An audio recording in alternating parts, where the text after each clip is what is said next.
आता पाहूया टॉप 9 मोठ्या राजकीय बातम्या।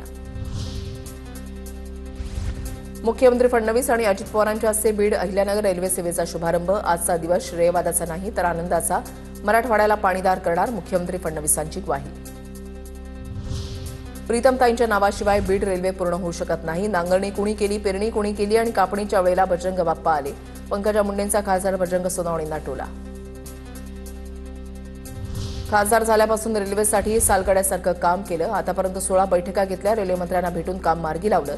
खासदार बजरंग सोनवणेंचा पंकजा मुंडेंना प्रत्युत्तर। अजित पवारांकडून बीडमधील हुतात्मा स्तंभाला अभिवादन। मराठवाडा मुक्तीसंग्राम दिनानिमित्त अजित पवार बीडमध्ये। अजित पवारांकडून शहीदांच्या कुटुंबियांची भेट। बीएमसीवर महायुतीचा झेंडा फडकवणार।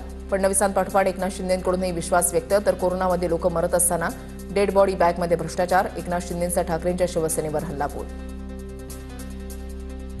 ईव्हीएम मशीन आणि निवडणूक यंत्रणा हातामध्ये असल्याशिवाय कॉन्फिडन्स येणार नाही। फडणवीसांच्या बीएमसी निवडणुकीबाबतच्या वक्तव्यानंतर रोहित पवारांचं ट्विट। इंदिरा गांधी ब्रँड होते, आता राहुल गांधी आणि सोनिया गांधी आहेत का? बाळासाहेब ठाकरेंची गोष्ट वेगळी होती, त्यामुळे ठाकरे ब्रँड आता नामशेष होत आहे। गिरीश महाजनांची टीका। मुंबईचा महापौर आता महायुतीचाच असेल असाही विश्वास व्यक्त।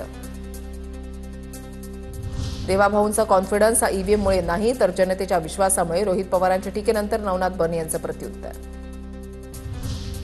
राज ठाकरेंनी अमित शहा आणि जय शहांचं व्यंगचित्र काढलं। पहलगाम हल्ला आणि भारत-पाक क्रिकेट सामन्याचा संदर्भ देत राज ठाकरेंचा ट्विट करत सवाल।